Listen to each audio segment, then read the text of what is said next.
जय माँ दुर्गा। आपका शिव शक्ति चैनल में स्वागत है। आज हम 5वें नवरात्र में 9वां और 10वां अध्याय करेंगे। इससे पहले की अध्याय भी चैनल पर है, आप जाकर उन्हें जरूर सुनें। जय माता दी। आज हम 9वें अध्याय में निशुम्भ का वध का वर्णन करेंगे। राजा ने कहा, हे ऋषिराज, अपने रक्त बीज के वध से संबंध रखने वाला वृतांत मुझसे सुनाइए। मैं रक्त बीज के मरने के पश्चात क्रोध में भरे हुए शुंभ निशुम्भ ने जो कर्म किया वह सुनना चाहता हूँ।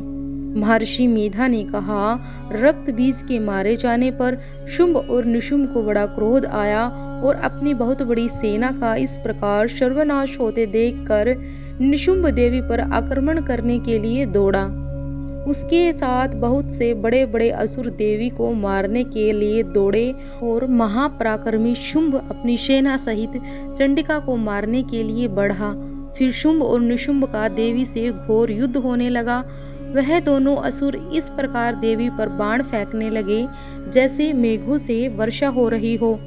उन दोनों के चलाए हुए बाणों को देवी ने अपने बाणों से काट डाला और अपने शस्त्रों की वर्षा से उन दोनों दैत्य को चोट पहुंचाई।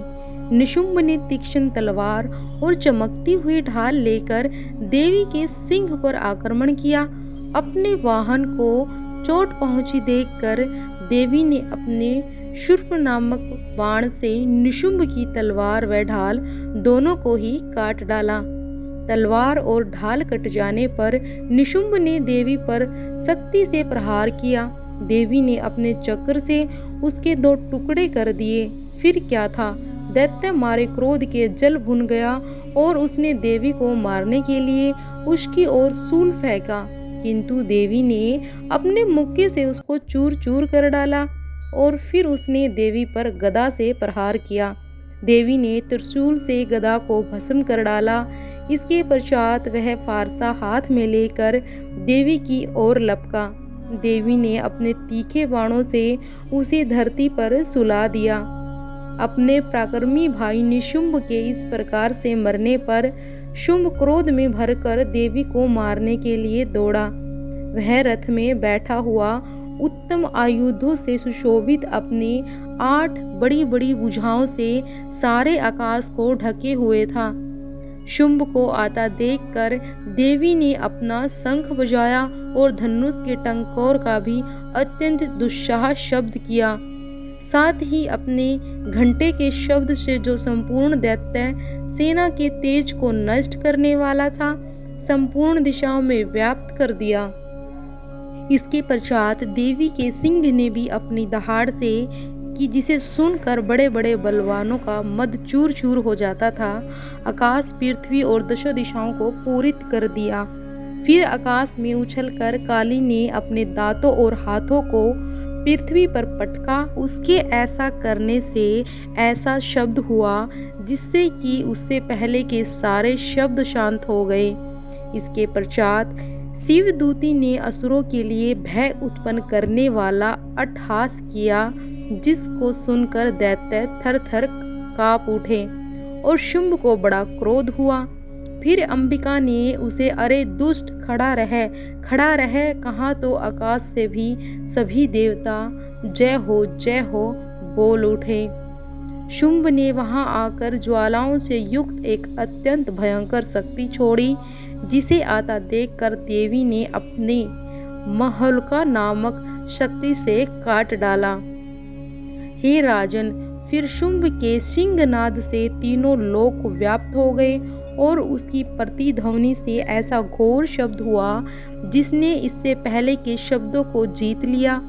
शुंभ के छोटे बाणों को देवी और देवी के छोड़े बाणों को शुंभ ने अपने बाणों से काट सैकड़ों और हजारों टुकड़ों में परिवर्तित कर दिया। इसके पश्चात जब चंडिका ने क्रोध में भर शुंभ को त्रिशूल से मारा तो वह मूर्छित होकर पृथ्वी पर जा गिरा। जब उसकी मूर्छा दूर हुई तो वह धनुष लेकर आया और अपने बाणों से उसने देवी काली और सिंह को घायल कर दिया। फिर उस राक्षस ने 10,000 भुजाएं धारण करके चक्रादि आयुधों से देवी को आच्छादित कर दिया। तब भगवती दुर्गा ने कोपित होकर अपने बाणों से उन चक्रों तथा बाणों को काट डाला। यह देखकर निशुंभ हाथ में गदा लेकर चंडिका को मारने के लिए दौड़ा। उसके आते ही देवी ने तीक्ष्ण धार वाले खड्ग से उसकी गर्दन को काट डाला। उसने फिर त्रिशूल हाथ में लिया।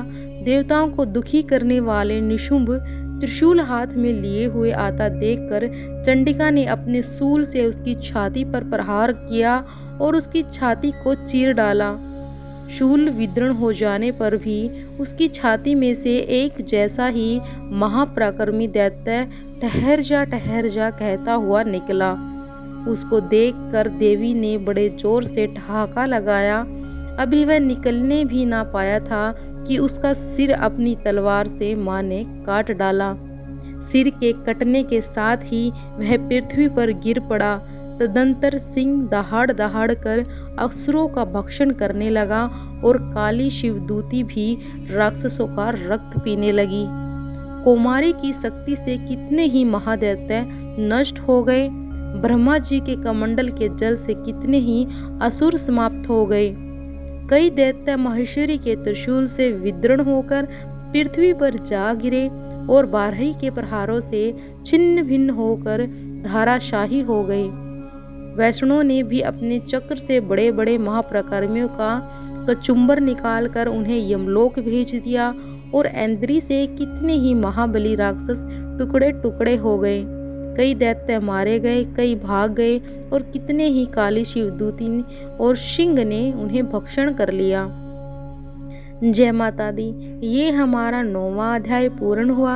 अब हम 10वां अध्याय करेंगे जिसमें माता ने शुंभ का वध किया है। महर्षि मेधा ने कहा, हे राजन, अपने प्यारे भाई को मरा हुआ तथा सेना को नष्ट होते हुए देखकर क्रोध में भरकर दैत्यराज शुंभ कहने लगा, दुष्ट दुर्गे, तू अहंकार से गर्व मत कर, क्योंकि तू दूसरों के बल पर लड़ रही है। देवी ने कहा, हे दुष्ट, देख मैं तो अकेली हूँ। इस संसार में मेरे सिवा दूसरा कौन है? यह सब मेरी ही शक्तियाँ हैं। देख, यह सब की सब मुझ में प्रविष्ट हो रही हैं। इसके पश्चात ब्राह्मणी और आदि सब देवी सब के सब माँ के शरीर में लीन हो गई और देवी अकेली रह गई। तब देवी ने कहा, मैं अपनी ऐश्वर्य शक्ति से अनेक रूपों में यहाँ उपस्थित हुई थी। उन सब रूपों को मैंने समेट लिया है। अब अकेली ही यहाँ खड़ी हूँ। तुम भी यहीं ठहरो। महर्षि मेधा ने कहा। तब देवताओं तथा राक्षसों के देखते देखते देवी तथा शुंभ में भयंकर युद्ध होने लगा।